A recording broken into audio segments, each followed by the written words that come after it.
Haryana BJP के प्रदेश अध्यक्ष मोहनलाल कौशिक ने जनता टीवी से खास बातचीत की है और इस दौरान उन्होंने कांग्रेस विधायक दल की बैठक, क्रॉस वोट, मिडिल ईस्ट में जंग समेत 5 राज्यों में होने वाले चुनाव पर अपनी प्रतिक्रिया दी है। क्या कुछ कहते हुए नजर आए हैं, सुनवाएंगे आपको।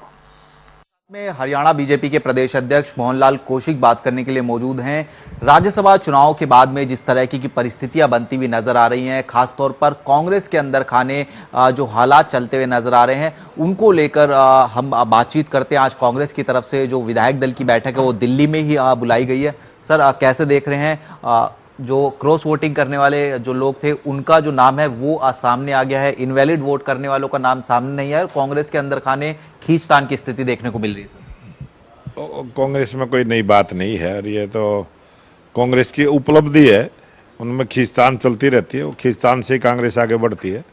कांग्रेस में अगर खींचतान नहीं रहेगी तो कांग्रेस तो ठप हो जाएगी। तो ये कांग्रेस के स्वभाव में है, कोई नई बात नहीं है और हमारे लिए तो कोई नई बात नहीं, ना जनता के लिए नई बात है। सर, कुछ विधायक जिनके ऊपर क्रॉस वोटिंग का आरोप लगा, उन्होंने सीधा ये कहा कि जो एजेंट वहां पर मौजूद थे भूपेंद्र सिंह हुड्डा, उनको वोट भी दिखाया गया था। उन्होंने जो है लड़ाई भी लड़ी कि जो है वोट इनवैलिड नहीं होना चाहिए जो है इनका। तो कैसे आप उनको देख रहे हैं? वो कह रहे हैं कि हमने जो है कांग्रेस के ही पक्ष में जो है वोट डाला था। जो विधायक है जिनको नोटिस दिए गए, इसका मतलब नोटिस कांग्रेस ने जानबूझ के उन लोगों को राजनीति का शिकार बनाया जा रहा है। उन्होंने कांग्रेस के विधायकों ने बोला भी है कि वास्तव में जिसने वोट क्रॉस करी है उसके नाम को छुपाया जा रहा है। ये कांग्रेस की राजनीति है और कांग्रेस के जो विधायक है वो उसका जवाब देंगे। एक वोट सर आप लोगों की तरफ से भी यानी बीजेपी की तरफ से भी देखने को मिलता नजर आया, इनवैलिड या फिर किस प्रकार की स्थिति थी, क्या उसको लेकर भी पार्टी संज्ञान ले रही है सर, या फिर क्या जो है आप बताना चाहेंगे सर? नहीं, वो विधायकों से कुछ ओल्ड एज विधायक होते हैं या कुछ को गलती हो जाती है, किसी भी कारण से कोई थोड़ी सी त्रुटि हो जाती है तो उससे भी वोट खराब हो जाती है।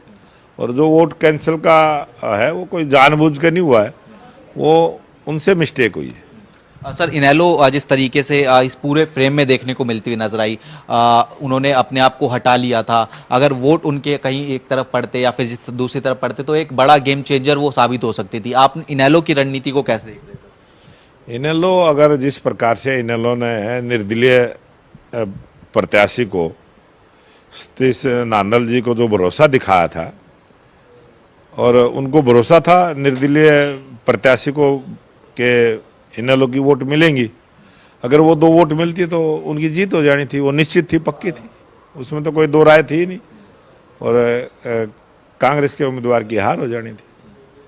सर, अंतिम प्रश्न, जिस तरीके से युद्ध के हालात देखने को मिल रहे हैं, हर जगह जो एलपीजी सिलेंडर है उसकी शॉर्टेज की खबरें जो है आती हुई नज़र आती हैं। हालांकि सरकार ये कह रही है कि स्थिति पूरी तरीके से नियंत्रण में है।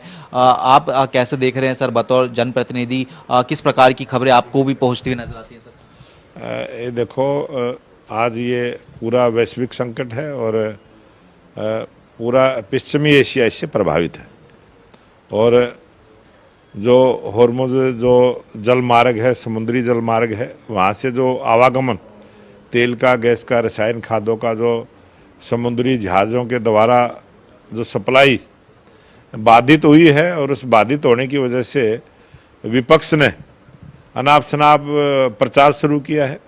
तो मैं तो आपके चैनल के माध्यम से निवेदन करूँगा कि कोई भी पैनिक ना हो, परेशान ना हो, भयभीत ना हो और सब प्रकार की व्यवस्था, चाहे गैस की है, चाहे तेल की है, चाहे रासायनिक खाद की, कोई भी देश में कोई संकट की स्थिति नहीं है, ना संकट आने वाला है।